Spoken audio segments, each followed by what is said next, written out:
Every time Donald Trump takes the stage, one word seems to follow: China.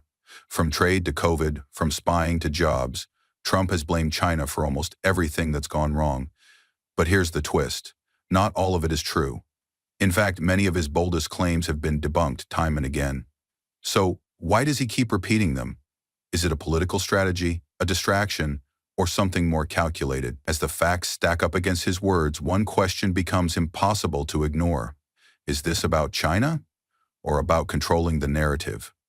In this video, we dig deep into the misinformation, the motives, and the shocking truth Trump doesn't want you to see.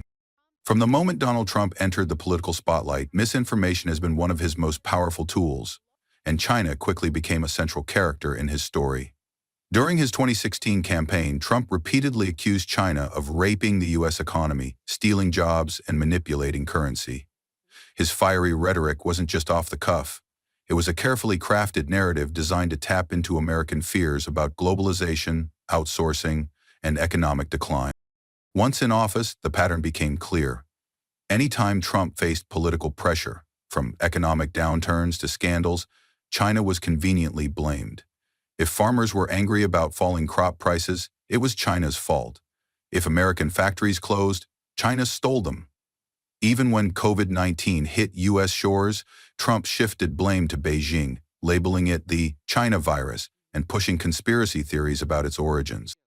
What's striking isn't just the repetition, it's the persistence, even in the face of contradictory evidence.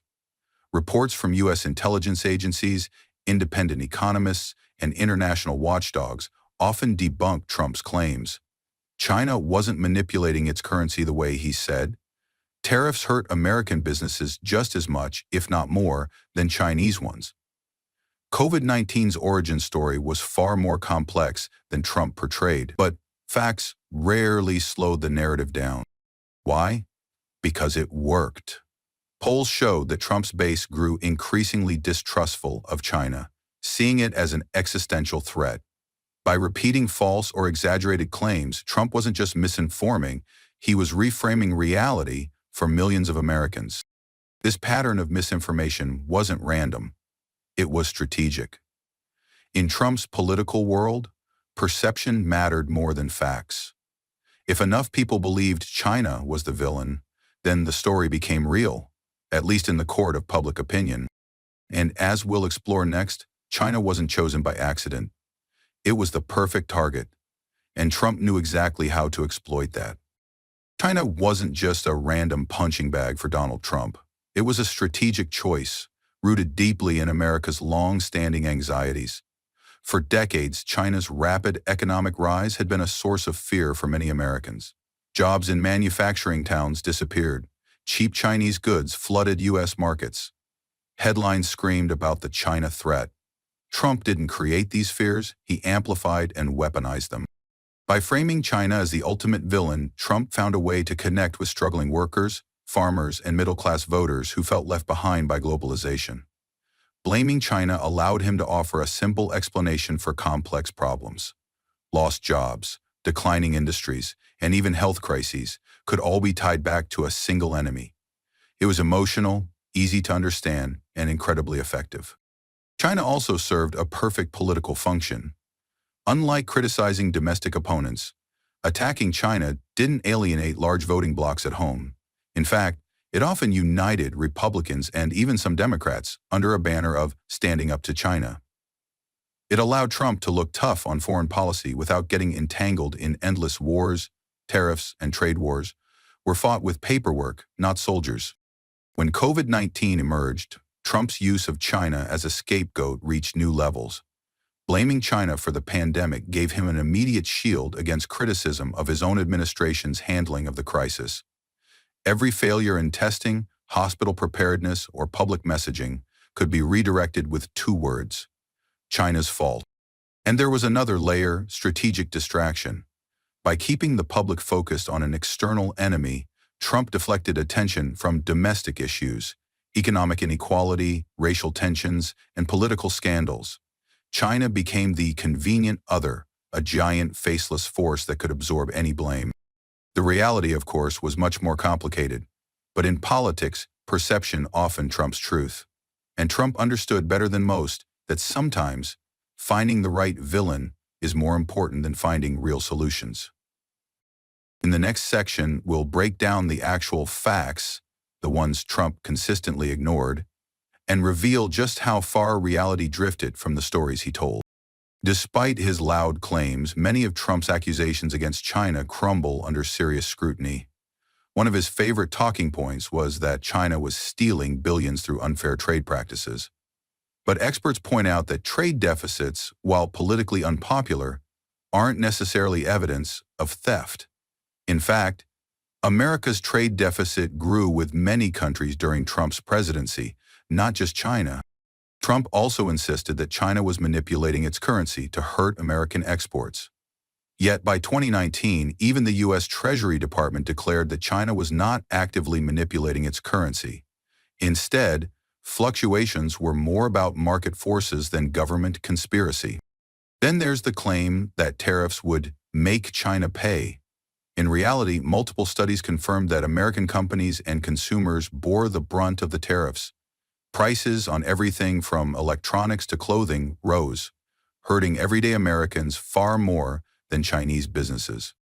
And regarding COVID-19, Trump pushed theories that the virus was manufactured in a Chinese lab, despite early intelligence reports and scientific studies suggesting a natural origin.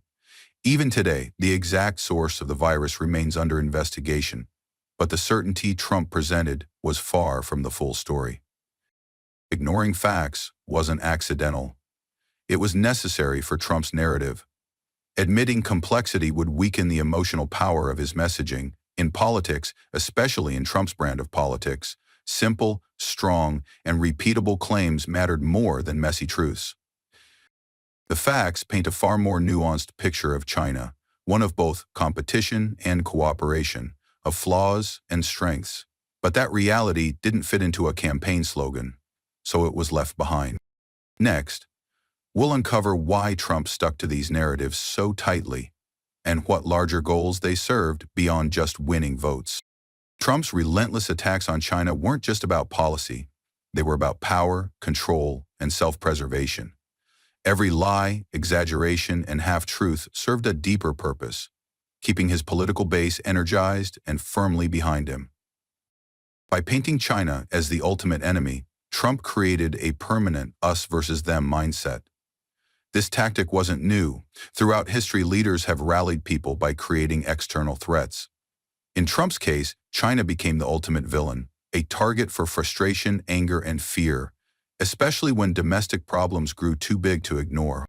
Moreover, the anti-China rhetoric helped Trump deflect criticism. Economic downturn? Blame China. Supply chain issues? Blame China. Mishandling of COVID-19? Blame China. In a political environment where accountability could be deadly for approval ratings, China became the perfect shield. There was also a strategic calculation for future ambitions. Trump wasn't just defending his presidency. He was setting the stage for his political brand's survival. Toughness on China became a loyalty test for Republicans, a litmus test for who was America first enough. Even after leaving office, Trump continues to use China as a rallying cry, shaping the Republican Party's foreign policy stance around his own narrative. At its core, the agenda wasn't about fixing real problems with China.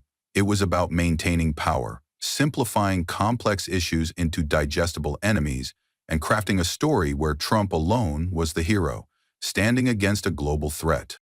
And in the process, truth became a casualty. In the next section, we'll explore what this relentless distortion means for America's future, and why understanding it is more important than ever.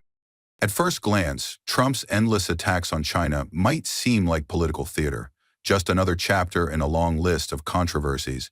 But beneath the surface lies something much more serious, a dangerous reshaping of reality that millions of Americans came to believe. By weaponizing misinformation, Trump didn't just frame China as an enemy, he reframed complex global challenges into simple, emotional narratives. This strategy may have energized his political base, but it left the public more divided, less informed, and more vulnerable to manipulation. The truth is, U.S.-China relations are complicated. They involve economic partnerships, fierce competition, and legitimate grievances. Oversimplifying this relationship into a series of blame games only weakens America's position in a rapidly changing world. And the bigger danger? Once leaders discover how effective lies can be, they rarely stop using them. Trump's China narrative wasn't about crafting better policy. It was about consolidating power, avoiding accountability, and creating a permanent sense of crisis that only he could supposedly fix. As America moves forward, the question isn't just whether Trump will continue pushing these narratives. It's whether the public can learn to question them. In an era where misinformation spreads faster than facts, critical thinking isn't just important, it's essential for democracy's survival.